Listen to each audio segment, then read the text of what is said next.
Chapter 1 When Magic Ruled the World.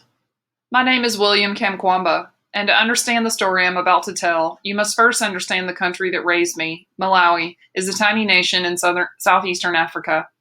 On a map, it appears like a flatworm burrowing its way through Zambia, Mozambique, and Tanzania, looking for a little room. Malawi is often called the warm heart of Africa, which says nothing about its location, but everything about the people who call it home.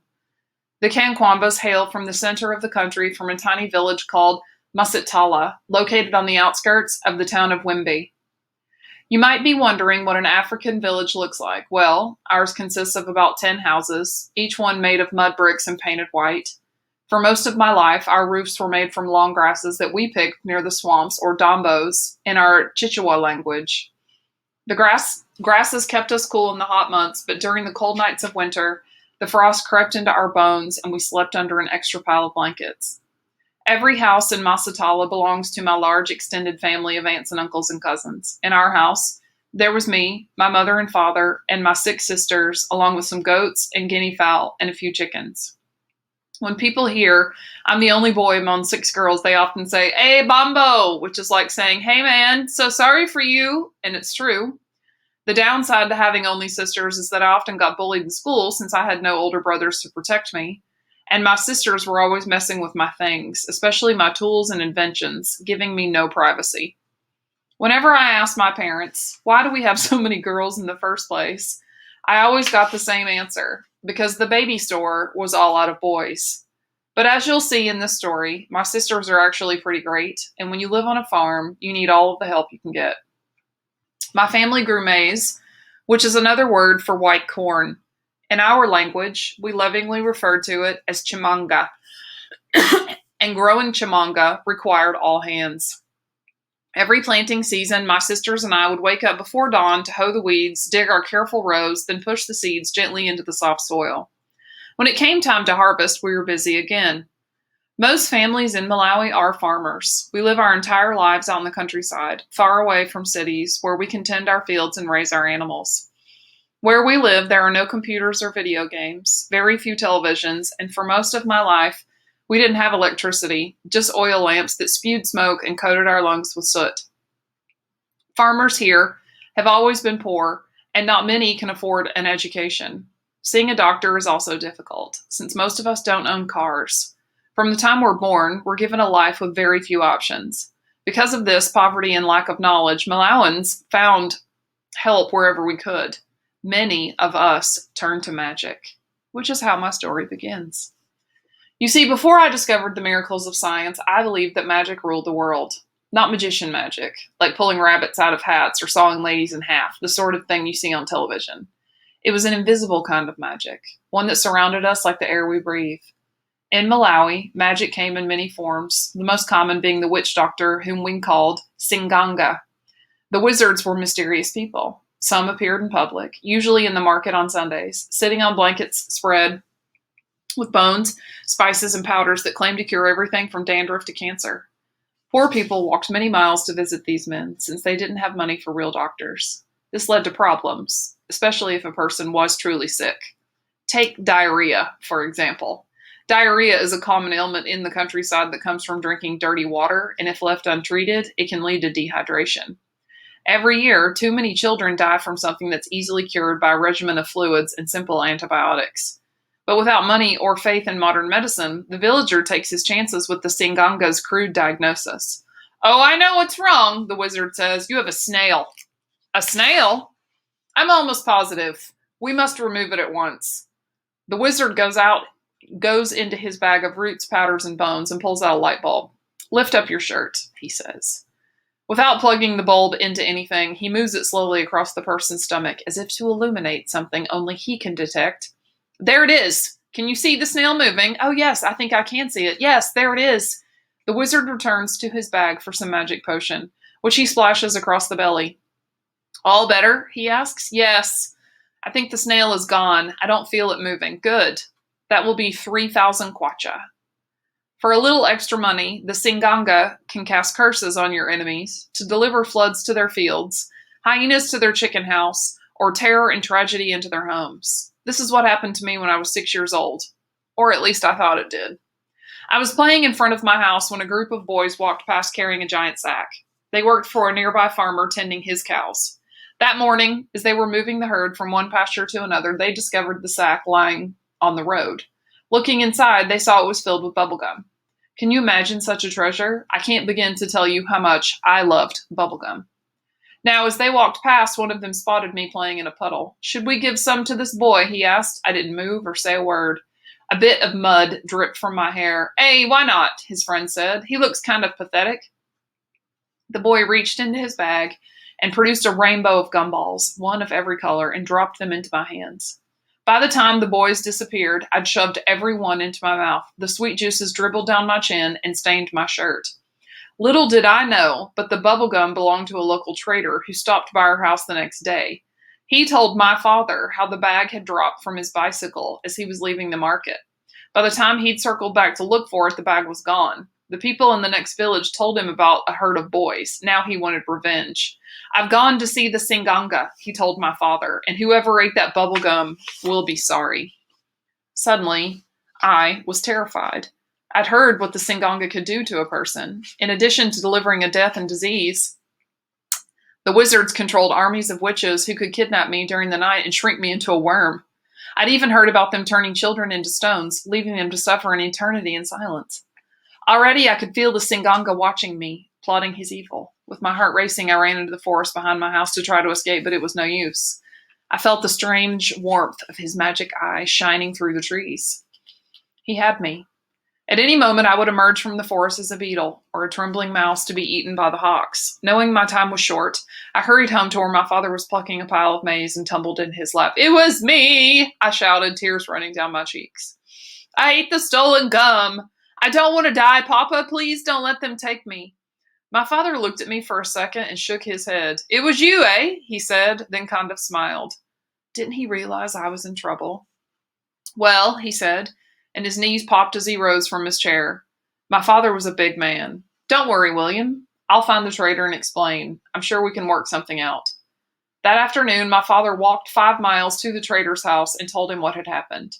And even though I'd only eaten a few of the gumballs, he paid the man for the entire bag, which was nearly all the money we possessed. That evening, after supper, my life having been saved, I asked my father if he truly believed I was in trouble. He became very serious. Oh, yes, we were just in time, he said, then started laughing so hard his chair began to squeak. William, who knows what was in store for you? My fear of wizards and magic only grew worse whenever Grandpa told stories. If you saw my grandpa, you might think he was a kind of wizard himself. He was so old that he couldn't remember the year he'd been born. So cracked and wrinkled that his hands and feet looked as if they were chiseled from stone. And his clothes. Grandpa insisted on wearing the same tattered coat and trousers every day. Whenever he emerged from the forest puffing on his hand-rolled cigar, you'd think one of the trees had grown legs and started walking. It was Grandpa, who told me the greatest story about magic I'd ever heard. Long ago, before the giant maize and tobacco farms came along and cleared away our great forests, when a person could lose track of the sun inside the trees, the land was rich with antelope, zebra, and wildebeest, also lions, hippos, and leopards. Grandpa was a famous hunter, so good with his bow and arrow that it became his duty to protect his village and provide its meat. One day, while Grandpa was out hunting, he came across a man who'd been killed by a poisonous pit viper. He alerted the nearest village, and soon after, they returned with their witch doctor. The Singanga took one look at the dead man, then reached into his bag and tossed some medicines into the trees. Seconds later, the earth began to move as hundreds of vipers slithered out of the shadows and gathered around the corpse, hypnotized by the spell. The wizard then stood on the dead man's chest and drank a cup of potion, which seemed to flow through his feet and into the lifeless body. Then, to Grandpa's amazement, the dead man's fingers began to move and he sat up. Together, he and the wizard inspected the fangs of each snake, looking for the one that had bitten him. Believe it, Grandpa told me. I saw this with my own eyes. I certainly believed it, along with every other story about witches and things unexplained. Whenever I went down the dark trails alone, my imagination spun wild. What scared me most were the Gule Wankulu, the magical dancers that lived in the murky shadows of the forest. They sometimes appeared in the daylight, performing in tribal ceremonies when we Chua boys became men. They were not real people, we were told, but spirits of our dead ancestors sent to roam the earth. Their appearance was ghastly. Each had the face and skin of animals, and some walked on stilts to appear taller. Once, I saw one scurry backward up a pole like a spider, and when they danced, it was as if 1,000 men were inside their bodies, each moving in the opposite direction. When the Gulu Wankulu weren't performing, they traveled the forest in dombos, looking for young boys to take back to the graveyards. What happened to you there, I never wanted to know. Whenever I saw one, even at a ceremony, I dropped everything and ran. Once, when I was very young, a magic dancer suddenly appeared in our courtyard. His head was wrapped in a flour sack, but underneath was the long nose of an elephant and a gaping hole for a mouth. My mother and father were in the fields, so my sisters and I ran for the bush, where we watched the dancer snatch our favorite chicken. Unlike the Gule Wankulu or Singanga in the market, most witches and wizards never revealed their identity. In the places where they practiced their magic, mystery abounded like strange weather. In the nearby town of Nichisi, men with bald heads, standing as tall as trees, walked the roads at night. Ghost trucks traveled back and forth, approaching fast with their headlights, flashing and engines revving loud. Yet when the lights finally passed, there was no truck attached. In one of the neighboring villages, I heard about a man who'd been shrunk so small by a wizard that his wife kept him in a Coke bottle. In addition to casting spells for curses, the Singanga often battled one another. At night, they piled aboard their planes and prowled the skies, looking for children to kidnap as soldiers. The witch planes could be anything: a wooden bowl, a broom, a simple hat, and each was capable of traveling great distances. Malawi to New York, for example, in a single minute. Children were used as guinea pigs and sent to test the powers of rival wizards. Other nights, they'd visit camps of other witch children for games of mystical soccer, where the balls were human heads stolen from the people as they slept. Lying in bed at night, I would become so frightened thinking about these things that I'd cry out for my father. "Papa!" I'd shout, summoning him to my door. "I can't sleep, I'm afraid." My father had no place for magic in his life. To me, this made him seem even stronger. As a devout Presbyterian, he believed that God, not juju, was his best protection. "Respect the wizards," he would tell me, straightening my bed covers. "But remember, William, with God on your side, they have no power against you." I trusted my father. But as I got older, I began to wonder how his explanation accounted for Chuck Norris, Terminator, and Rambo, who arrived at the Wimbay Trading Center one summer and caused all kinds of ruckus. These men appeared in action movies that played in the local video show, which was really just a mud hut with benches, a television, and a VCR. At night, wonderful and mysterious things happened there, but since I wasn't allowed out after dark, I never saw any of them. Instead, I had to hear stories the next morning from friends whose parents weren't so strict. "Last night I watched the best of all movies," said my friend Peter. "Rambo jumped from the top of the mountain and was still firing his gun when he landed at the bottom. Everyone in front of him died and the entire mountain exploded. He pretended to clutch a machine gun and fire in all directions." "When will they start showing these films during the day?" I said. "I never get to see anything." The night the Terminator came to the video show, it was simply shocking. When Peter found me the next morning, he was still in a state. "William, I just don't understand this movie. This man was shot left and right and center, and yet he still managed to live. I'm telling you, this Terminator must be the greatest wizard ever." It sounded fantastic. "Do you think the Americans have such magic?" I asked. "I don't believe it." "This is what I saw," Peter said. "I'm telling you, it's true." Although years would pass before I saw any of these films, they began influencing our games at home. One was a shooting game that I played with my cousin Jeffrey, using toy guns we made from polony bush. Finding a straight branch, we removed its core, like taking out the insides of a ballpoint pen, and used it as a ramrod to fire paper spitballs. I was the captain of one team, and Jeffrey was the captain of the other. Along with our cousins, we formed squads and hunted one another between the houses in our village. You go left and I'll go right. I instructed my soldiers one afternoon, then crawled on hands and knees through the red dirt. My poor mother was constantly scrubbing our clothes. Right away, I spotted Jeffrey's trousers from around the corner of the house. Slowly, without spooking the chickens, I snuck up behind for an easy ambush.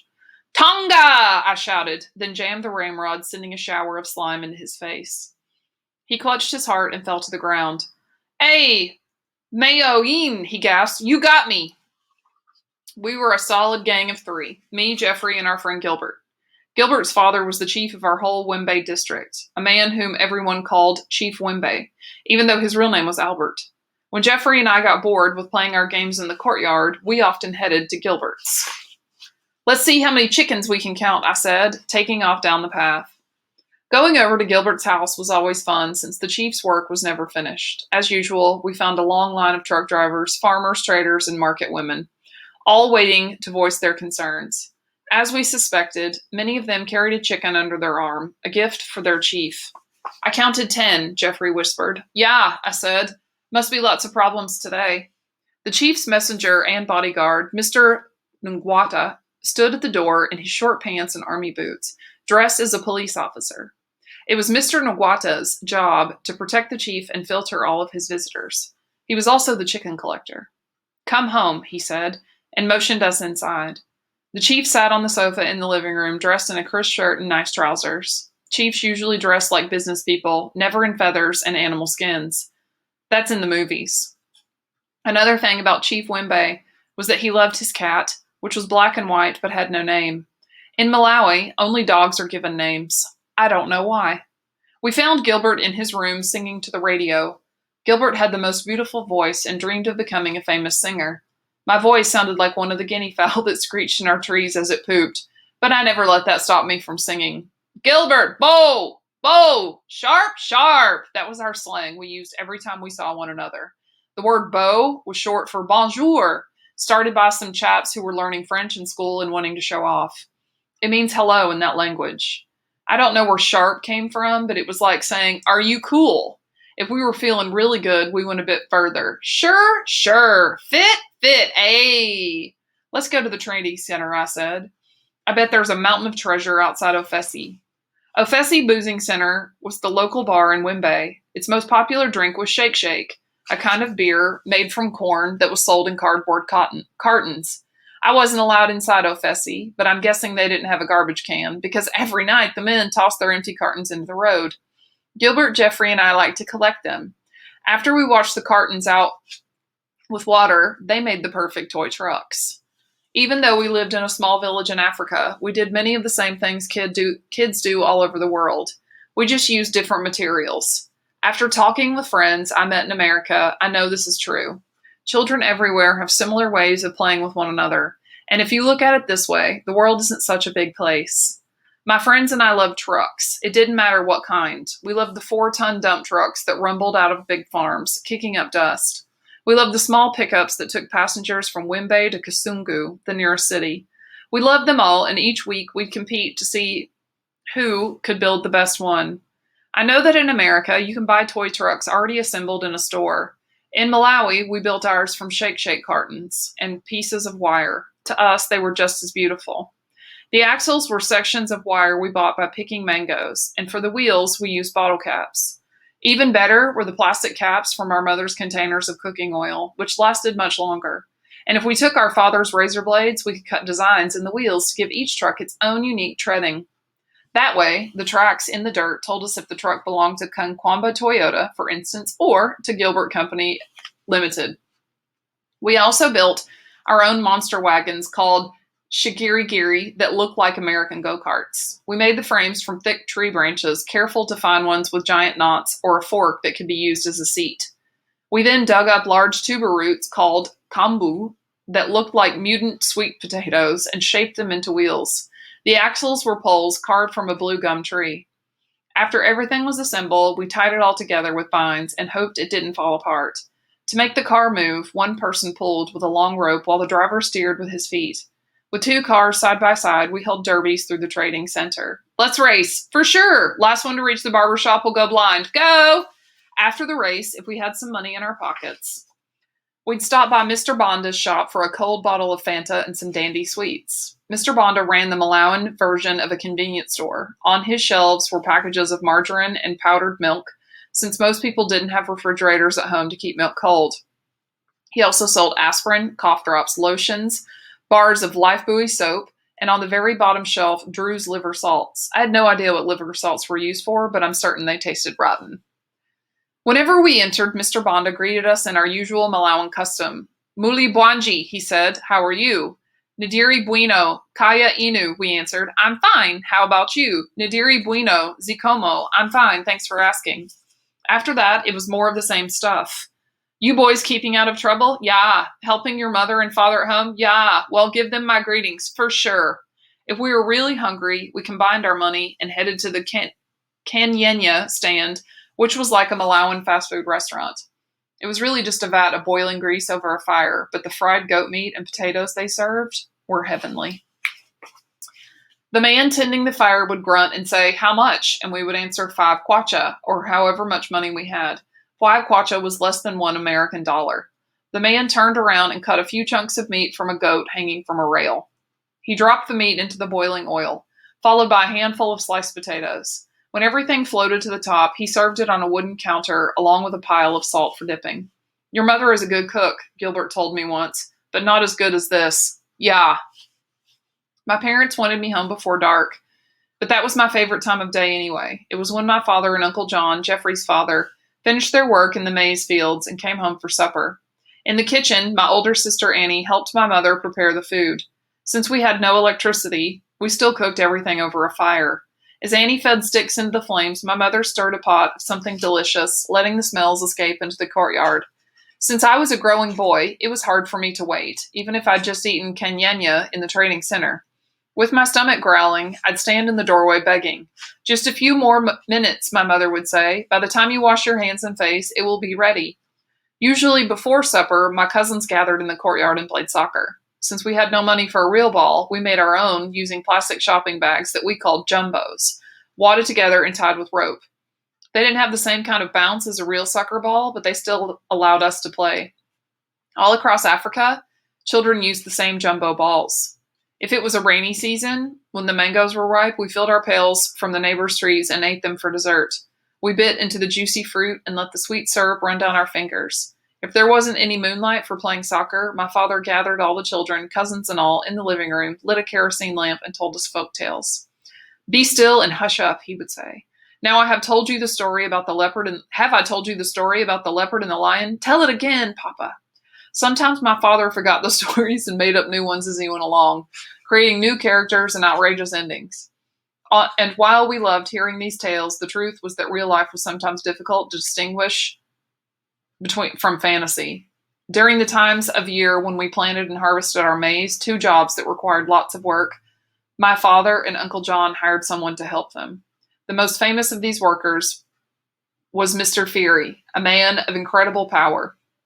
In fact, whenever John and my father needed to clear a new field for planting, they didn't even bother with tractors. Instead, they sent Feary, who yanked entire trees out of the ground as if they were weeds.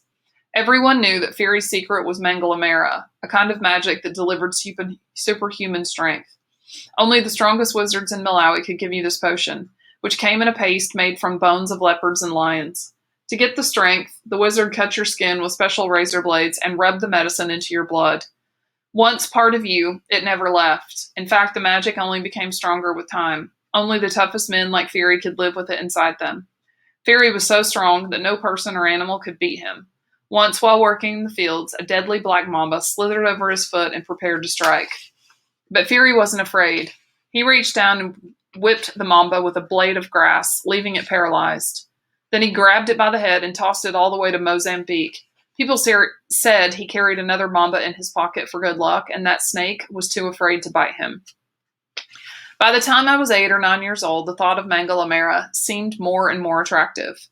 You see, I was very small, and this led to constant trouble with bullies at school. The worst was named Limbikani, who was tall and muscular and had older brothers at home, which made him even more ruthless. For some reason, Limbikani liked to pick on me and Gilbert. One day on our way to school, he waited for us on the road and jumped out from a grove of trees. "Oh, look, it's William and his friend, Little Chief Wimbe." "Leave us alone," I shouted, but my voice cracked and gave me away. Limbikani put his chest in Gilbert's face. "Where's the big chief, monkey boy? Looks like he's not here to protect you."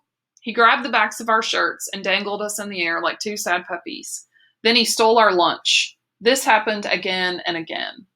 Not only did my size leave me defenseless against bullies, it also haunted me on the soccer field. I loved soccer more than anything, and each week I'd glue myself to Radio 1 for Malawi Super League action.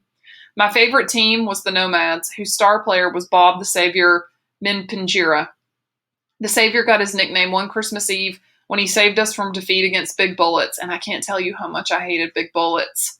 Despite my size, I longed to be a player as worthy as my heroes. Whenever all of us boys gathered for practice and drills, I was some kind of star in my own mind. Oh, how I would shine, zigzagging between defenders and firing the ball at missile speed. Then one day I was displaying my various skill when Jeffrey and some others called out to me, "Hey, Kayira, give us the ball!" Kayira, as in Peter Kayira. Despite my love for the Nomads, my greatest hero in all of the universe was indeed Peter Kayira, the best player for the Flames, our national team, and to me, a man even greater than the president. To be called Kayira was no small thing. I couldn't stop smiling. Soon everyone on the practice pitch was calling me Kayira.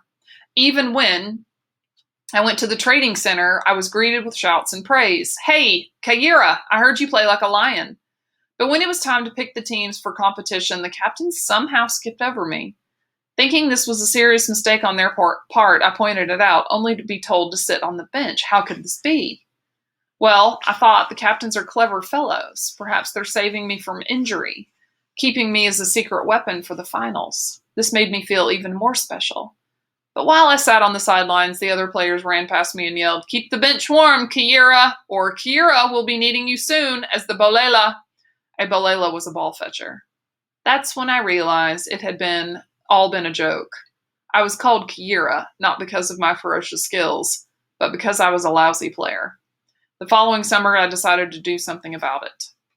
Mr. Feary had a nephew named Shabani, who was always bragging about being a real Singanga who possessed Mangalamera. Gilbert and I suspected he was full of hot air, but we were never sure. Shabani was small like me, yet he boasted like a man 3 times his size. This made us wonder. Shabani didn't go to school, but worked all day in the fields with his uncle, so he was usually there when I returned home in the afternoons, complaining about bullies or sitting on the bench. One day, after hearing another one of my pathetic stories, he pulled me aside. "Every day you're moaning about these boys, and I'm tired of hearing it," he said. "I can give you Mangalamera. You can become the strongest guy in school. All of the bullies will fear you." Of course, having superpowers was a lifelong dream. On the soccer field, I could fly like a leopard with legs like rocket launchers. Pow! Reacting to my Mangalamera bullies at school would wet their trousers with fright. My father had always warned me about playing with magic, but now, with Shabani standing there, smiling like a mongoose, I couldn't resist. "Okay," I blurted, "I'll take it." "We'll do it in the Blue Gum Forest," he said. "Meet me there in 1 hour and bring 20 tambala." A tambala was like a penny in our Malawan money. An hour later, I arrived in the forest and waited in the shadows for Shabani, my heart beating fast. Shabani then appeared through the trees, carrying a black bag that contained something heavy. "Are you ready?" he asked. "Yeah, I'm ready." "Then sit down." We took a seat on the soft red dirt, and he opened his bag of wonders. From inside, he pulled out a tiny matchbox. "In here are the blackened bones of lions and leopards, along with other roots and herbs."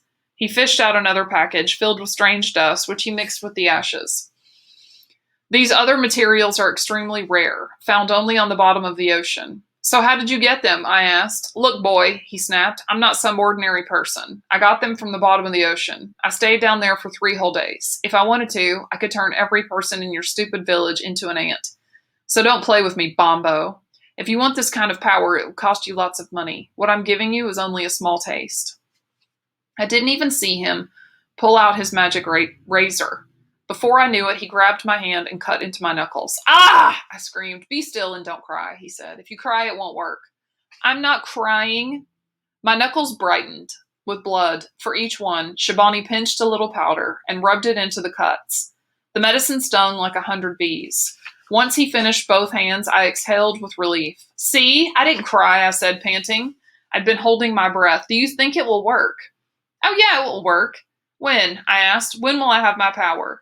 He thought for a few seconds and said, "Give it 3 days to work its way through your veins. Once it's complete, you'll feel it. 3 days. Yeah! And whatever you do, don't eat okra and stay away from sweet potato leaves." "I'll remember." And lastly, he added, "Tell no one." I walked out of the forest, rubbing my mangled knuckles. Although they hurt like mad, I had to admit they looked pretty tough. That evening, I hid in my room and spoke to no one. 3 days was a long time to wait, but it worked with my plan. It was the beginning of the summer holiday, and the following morning I left to visit my grandparents, who lived a few hours away in the town of Doha. It was the perfect place to receive my powers before coming home a hero. Well, 3 days crept by so slowly, I thought I would die from boredom. Worse, my grandmother kept putting me to work cleaning the yard and chicken pens and scrubbing her kitchen floor, which left my arms tired and rubbery. Oh, I wondered, when will I become strong? But on the fourth day, I awoke and instantly felt different. My arms were heavy, as if laden with stones. I flexed my muscles, and they felt as firm as tree trunks. My hands squeezed into fists were as solid as 2 bricks. Heading outside, I took off running down the dirt road to test my speed. Sure enough, I felt the wind in my face like never before. That afternoon, my Uncle Mata invited me to watch a soccer game at the town field. Perfect, I thought. Here I can test my powers. Like always, the place was packed with people, but I had no interest in the game. Instead, I scanned the crowd looking for the biggest boy. When I found him, around my age, standing on the far corner of the field, I walked over and stomped on his bare foot. He let out a cry. "Excuse me," he said, hopping up and down. "You just stepped on my toes." I stared at him, saying nothing. "I said you stepped on my toes. It hurts. So what?" I said. "Well, it's rude, don't you think? Then why don't you do something about it?" He looked confused. "What do you mean?" "You heard me. Do something, Cape." A Cape is a drooling idiot. "Well, in that case," he said, "I'm going to beat you." That's what I was hoping you would say. We began dancing around in circles, and I wasted no time. I unleashed a flurry of punches that were so fast and terrifying that my arms blurred before my eyes. I gave him lefts and rights and a few uppercuts for good measure. My iron fists moved so furiously that I'd even feel them smashing his face. After a while, though, I began to feel sorry for the guy, so I backed away and took a breath. But to my surprise, the boy was still standing. Worse, he was laughing at me. Before I could unleash another deadly round, I felt a terrible pain in my eye, then another and another. Soon I was lying on the ground, while his fists pounded my back and stomach. By the time my uncle raced over and rescued me, I was crying and covered with dust. "What are you doing, William?" he shouted. "You know better than to fight. That boy is twice your size." I was so embarrassed that I ran back to my grandparents' house and didn't come outside for the rest of the weekend. Once I got home, I found Shabani and confronted him. "Your magic doesn't work. You promised me power, but I was beaten in Dawa." "Of course it works," he said, then thought for a second. "Listen, did you take a bath the day I gave it to you?" "Yes, well, that's why. My medicine doesn't allow you to bathe." "You never said that." "Of course I did, but as you can see, I was clearly cheated." My first and only experience with magic left me with sore hands, a throbbing eye, and a healthy dose of skepticism. Gradually, the witches and wizards didn't seem as frightening or powerful, and I began to look at the world in a different way. I saw it as one explained by fact and reason, rather than mystery and hocus pocus. But in this world, there still existed the same set of sorrows.